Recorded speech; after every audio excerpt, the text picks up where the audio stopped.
Nate, did you use the toilet last? Oh shit. Yeah, that's exactly what I saw. I'm afraid I'm gonna have to prune you now. Oh, okay. What are you gonna disintegrate me or throw me on some other weird timeline or something? No, actually, I was gonna draw you a hot bubble bath and make you stay in it until your fingers and toes got all pruny. Yeah, this internship is definitely not worth these 3 college credits.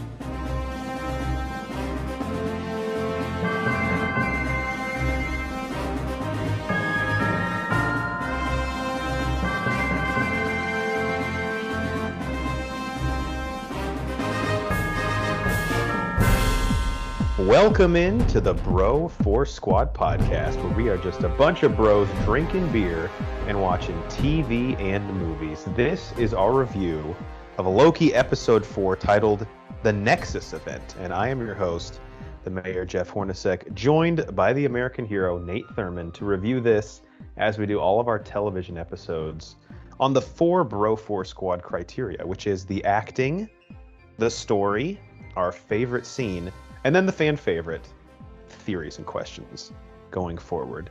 Nate, acting and cast here. I think we're pretty much past the point of singing Owen Wilson and Tom Hiddleston's praises. Not to like act like they haven't been incredible, but Gugu Mbatha-Raw, I thought, got to kind of show out a little bit here in this episode. What'd you think? Man, thank you. Yeah, I was gonna actually say the same thing. Because yeah, I mean, not that I wouldn't mind literally being on Tom and Owen's dick, but we have been for the past 3 episodes. Yeah, Gugu Mbatha-Raw, she really showed out. She's really able to show some underlining feelings, and they're kind of sneaking out a little bit throughout the episode. You can tell. I mean, she's obviously high up in the TVA, so there's some things that she knows that she's not letting on to people. And she's being pretty sly and sneaky about it. I think she played it well, and then she definitely got to get into that evil, actual villainous at moments at the end, where she's actually taking over and like completely flipping a switch, and going into a different game plan because she's on the offensive now. People know shit, and I thought she did the transition well, and it was a cool episode to see the progression throughout.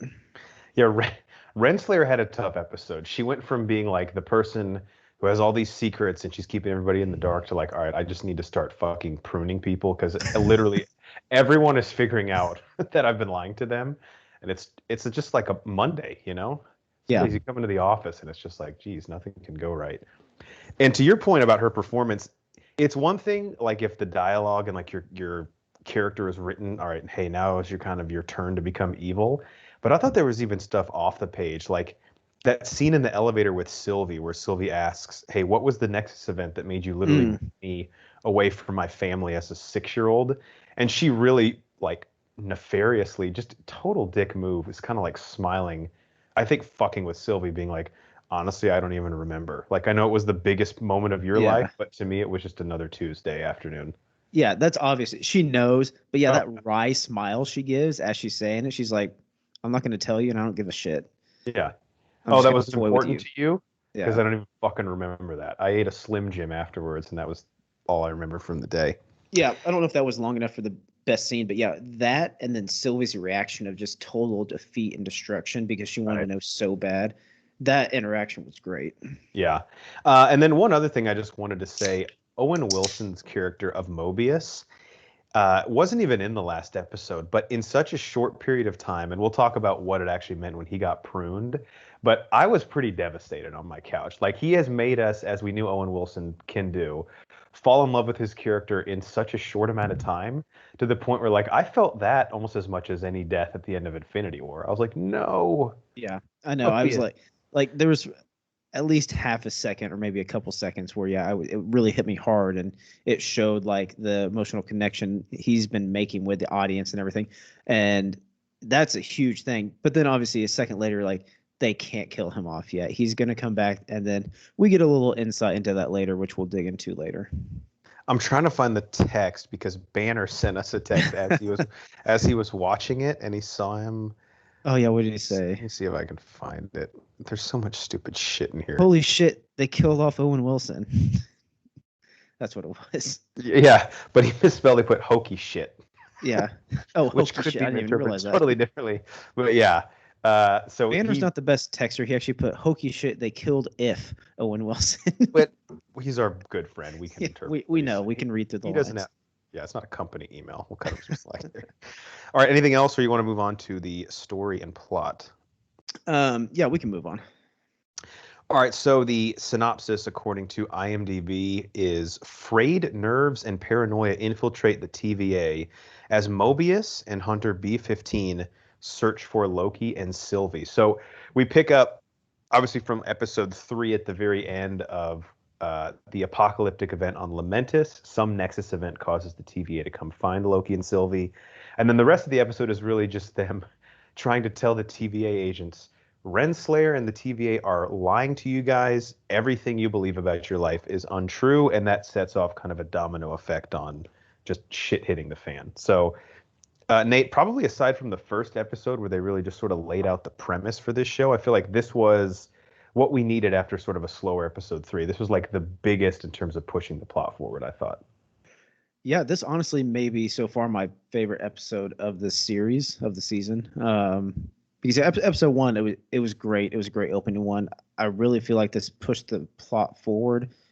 And honestly, with 2 episodes left, I know this is big to say because there's 2 episodes, and I'm saying this is based off episode 4, but they have a lot to wrap up because I have so many things I can't wrap my head around right now. It's the True Detective yes. issue, right? It's a double-edged sword. Like, it's great we're so interested in the show, but we're also nervous. Like, how the fuck are you going to explain all this in maybe an hour left of TV?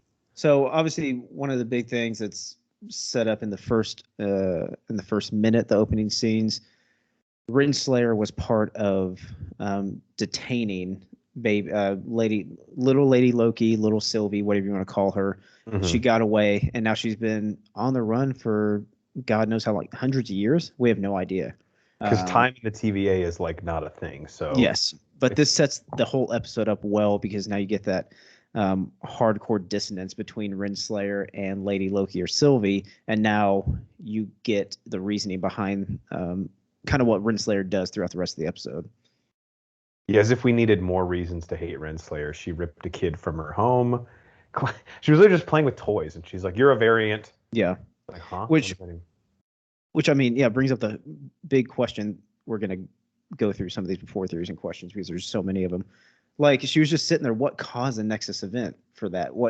Is there something bigger behind it? Is there like a decision that obviously wasn't her being born because the kid was like 7 or 8 years old. Yeah. So, well, I'm at the point now, and we can get into this more in theories and questions. I'm wondering because clearly everything the TVA has told its employees is just bullshit. Mm-hmm. What if the Nexus events like aren't even a thing? What if they just fucking pull people out when they want to, and like it doesn't? Yeah, and that's kind of one of the things I was thinking of too. I'm like, all these people that are working for the TVA can't be like batshit crazy or like villains or bad people. It feels like they literally are just taking people out of their lives in certain timelines, with minus the Nexus events. They're not even happening. But I don't even know where to start on that stuff. The only other thing I wrote down, and I'm sure this will come up in theories and questions here in a second, but basically we find out that the Timekeepers were a lie, and we can speculate on what that means for Renslayer and going forward. But this is a thing that, speaking of having 2 episodes of runway left on this show, I'm really glad this happened in this episode and not like episode 6, and they had to try and also There's no way. Yeah. There's absolutely no way. Man, one of the other things that kind of shed light onto what Renslayer was doing is when Mobius stole her, I forget the names of the things, the temp pad or whatever it was. Mm-hmm. Sees the interrogation. C20 is actually spilling her guts, spilling the beans on what she thinks. Renslayer's like, fuck, people know, shutting it down. And then that kind of plays into another scene between Renslayer and Mobius, which is a lot in that one to unpack as well. She asks, if you could go anywhere in the timeline, where would you go? He's like, well, I can. It feels like she's probing because she thinks he knows, and it unpacks a whole other thing of, has Mobius's mind been cleared before? Does it go back to the rings on the table? Those are from him, but he doesn't remember. Yes. Oh my God. Have they so much wiped his mind several times? I mean, we don't know yet. Because my other theory was there's different versions of him, but now I'm onto this another theory where his mind has been wiped a million times.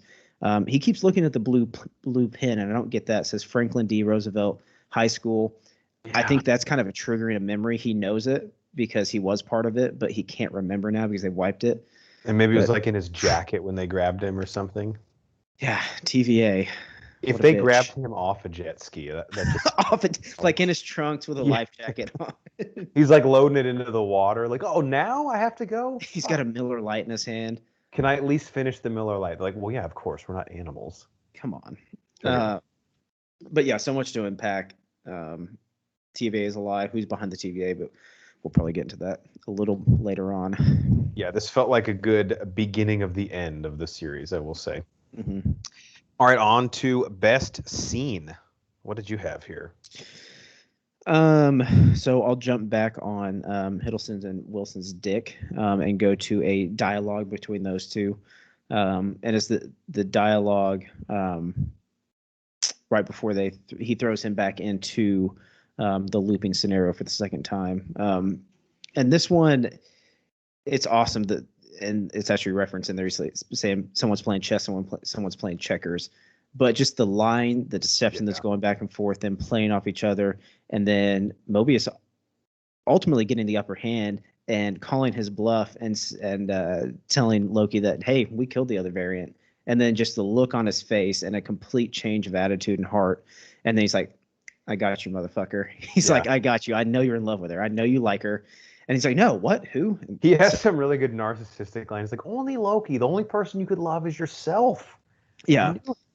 He's like, that's the type of chaos. He's like, it's breaking my reality right now. It's blowing my mind. That's like classic Owen Wilson. Like, it's like I actually wrote down that whenever it says breaking my, breaking my reality right now. That's the wow moment with now. It was close.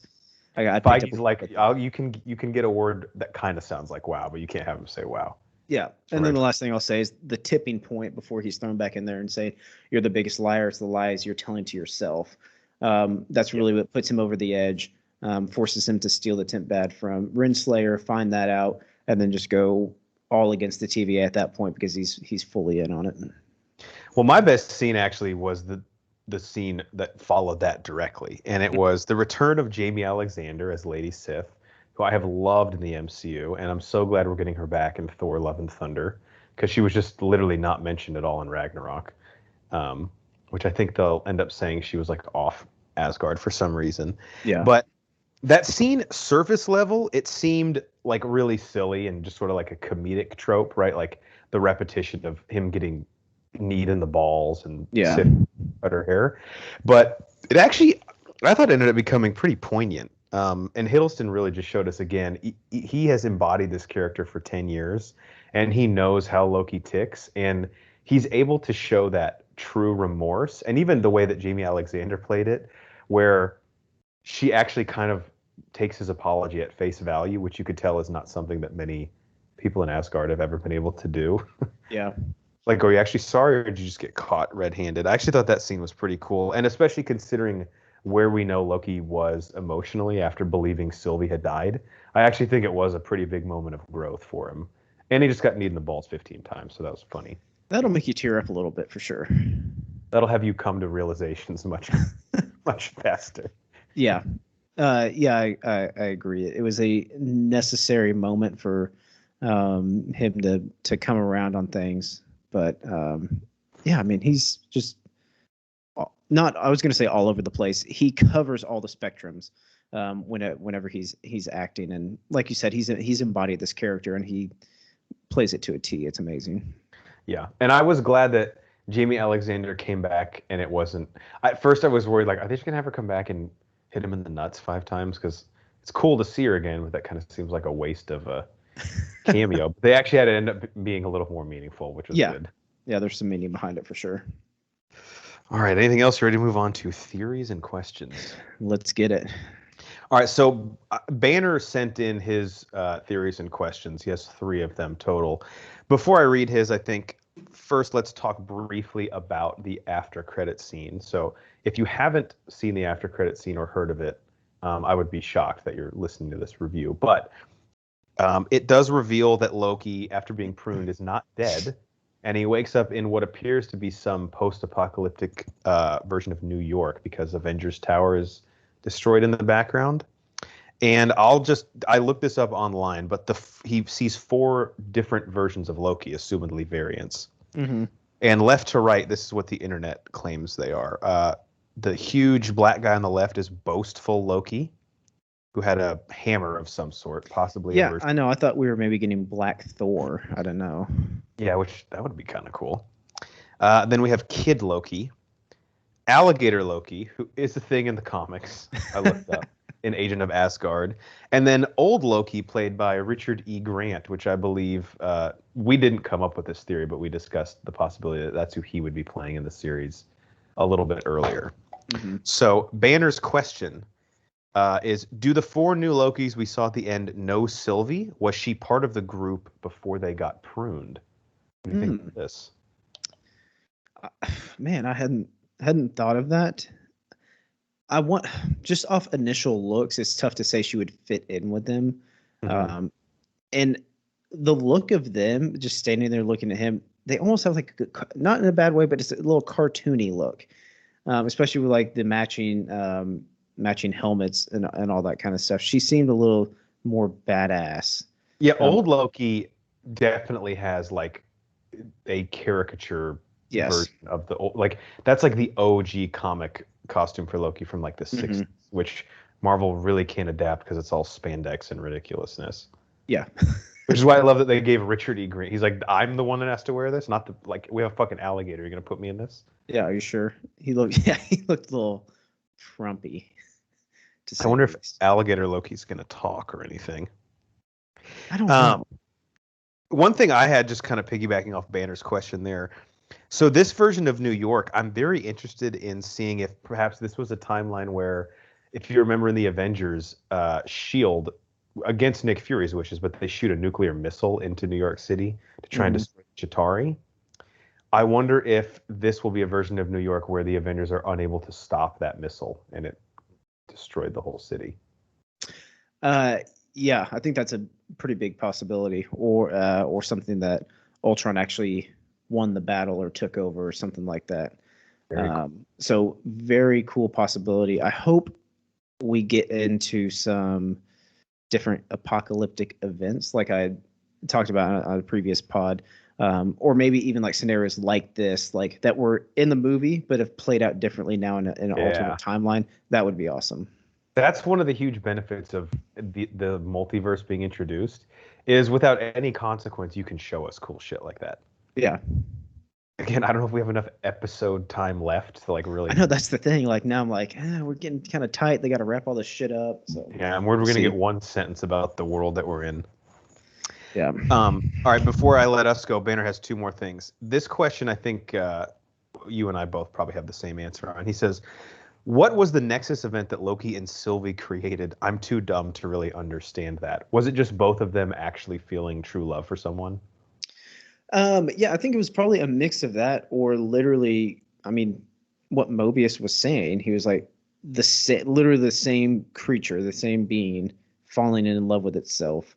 And just the potential of that happening, and the potential, I mean, obviously this would be at least 9 months down the road, but the potential of them creating a baby between themselves and the mass chaos that would create, I think just that much of that spark of interest is what really created that Nexus event. It seems like very small, but the long-term effects, even though they were on a planet that was about to be destroyed, it was that big of a deal to cause that big of a spike. Yeah, because the spike was absurd. It looked like have you ever seen anything like this? No, it went sideways. Yeah, it was like about to go fucking backwards. Like, yeah, that was pretty intense. People on Robinhood are trying to like buy the stock in it. Shut the fucking app down. Sell, all right, last theory Banner has, and this one is wild. When he sent here we go. I didn't think of that. I love how confident he is because he doesn't say "I think." He just says straight up, "This is what's happening." Yeah. Banner says Renslayer is another Loki. This Loki has realized that the only way to make sure she's the strongest is to control everything and eliminate all the others.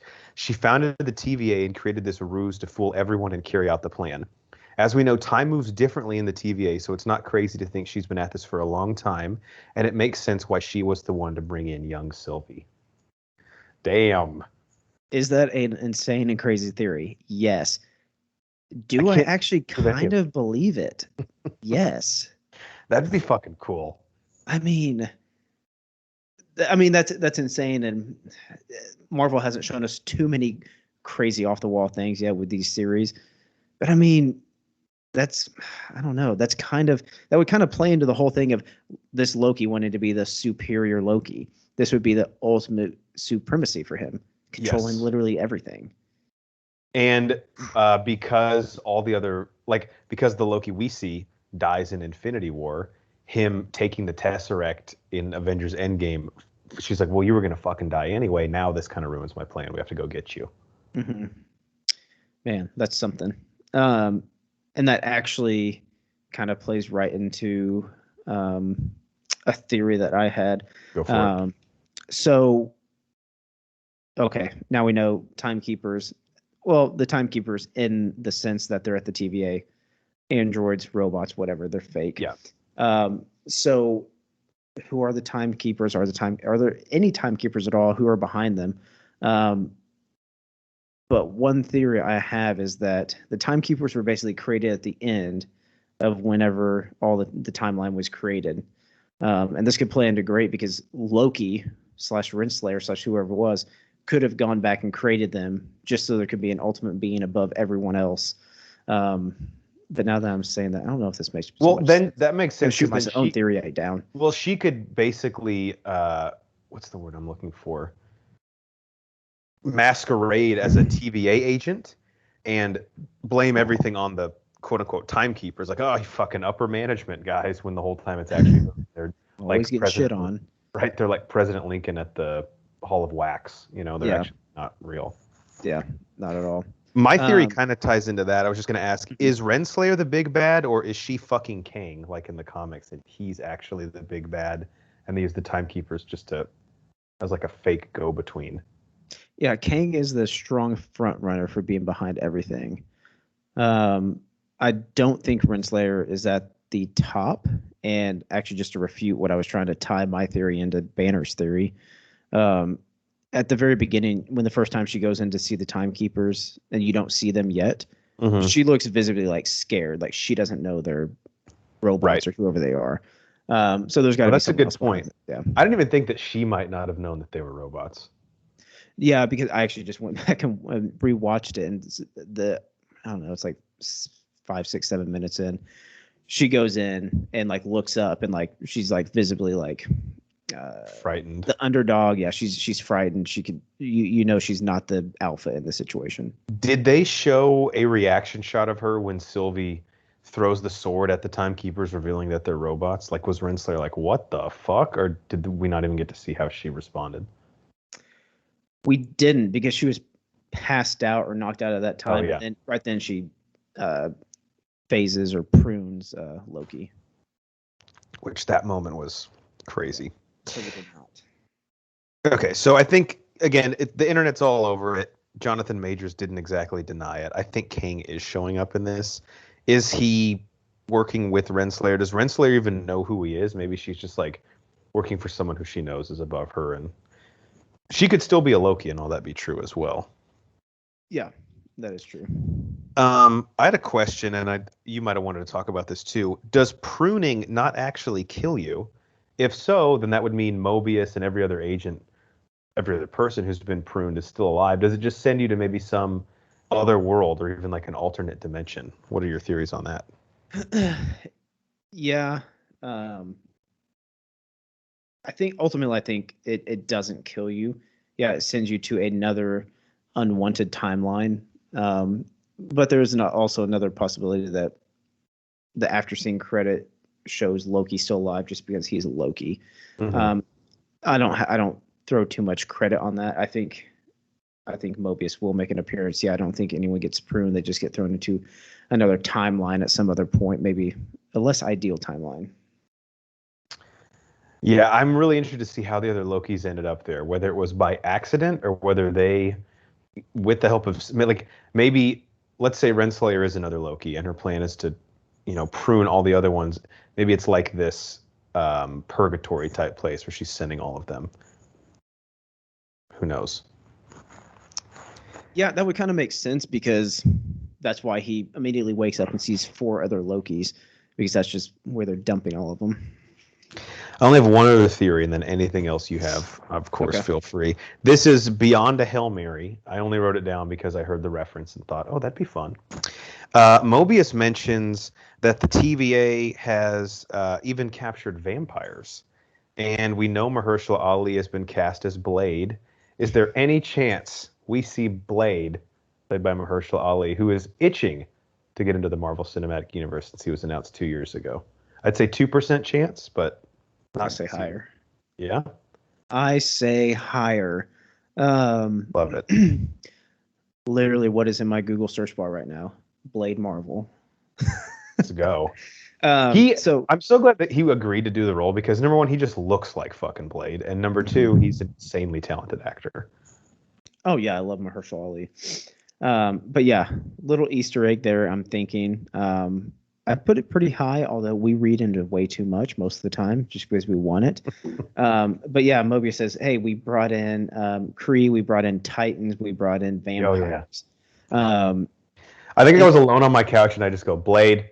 Which is also pretty interesting because it kind of lends your mind to speculate about other Titans. Obviously, we have Thanos. So maybe not in this series, but potential series or movies going forward, we maybe see some other Titans related or that'd be cool, adjacent to Thanos. So that'd be awesome. Yeah, it might have just been like a fan nod, but I still think he's showing up in either this or Hawkeye. I felt so bad when they announced him at Comic-Con 2 years ago. He walked out and they were like, he's getting a movie, but we don't fucking know when or whatever. Good luck. We'll figure it out. Okay, bye. And he's like, all right, bye. All right, cool. All right, what else you got? I did have that one down here. Brought in Kree, Titans, Vampires. Want to touch on that. I think we may have covered everything else just because once you got into best scene, plot, and everything, just questions and theories started running out my ass. If one thing, this is kind of unrelated, but I'm thinking of like all the promotional materials and clips we've seen in trailers, and the only thing that I can even remember of any significance that hasn't appeared yet is all those like vote Loki signs. Yeah. From one of the trailers. So I was very intrigued by that. Obviously, Loki running for any sort of political office is something that I think would be fun to watch. I just don't know how that will tie in the next 2 episodes, especially now that he's with the gang of Lokis. Yeah, I'm not sure, but that's a good call out from the trailers to see what might pop up later. But that is about it. Just super curious about Nexus events and what actually brought variance to the TVA. And now, I mean, we're at a point in the show where the TVA has basically crumbled, right? I mean, shit has hit the fan. Renslayer just pruned like half of her top agents, and I mean, there's probably rumors circling through the TVA like, where the fuck have all these people gone? Yeah, it's about to crumble. Is B-15 gone? That's a great question. I wish I could remember what happened to her. I think I'm gonna have to go back now and watch it. I'm glad to do my preparation on these. She was definitely, and all I remember, she was definitely feeling whatever Loki was putting down. So, yeah, because she broke into the Timekeepers little room, and that's what basically kicked off the ass kicking. Right. Yeah, she had like a very vivid.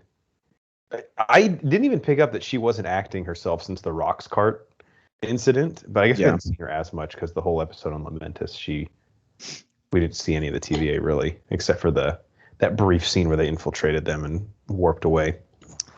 Yes, at the very beginning. But super excited after this episode. Like I said, this is probably my favorite episode.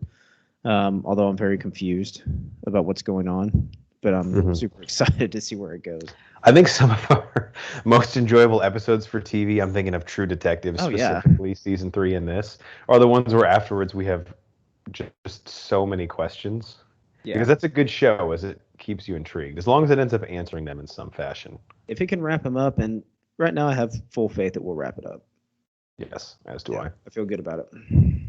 All right, 2 episodes left.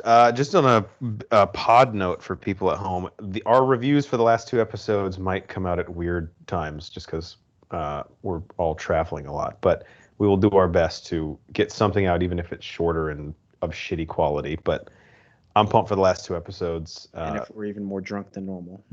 Right. I'm sure we will be.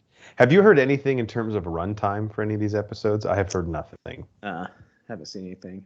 And this show's had quite a big disparity. I think episode 1 was like almost an hour, and then this last one. It's pretty long. Yeah, the first one was.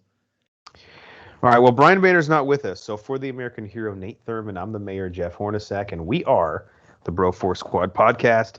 Be sure to follow us on Twitter at Bro Force Squad. You can find us on YouTube, Spotify, Apple Podcasts, iHeartRadio, Overcast, anywhere you find your podcast. If you type in Bro Force Squad as 3 separate words.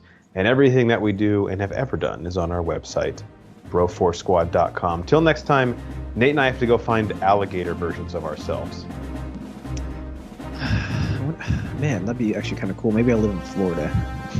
What is like your distinct fashion piece that you like? If you saw an alligator with it, you'd be like, "Oh, that's alligator Thurman." I think your Nashville hat. Yeah, I think that would fit in nicely. Yeah, that'd be cool. I can't wait to see alligator Loki. What's his deal?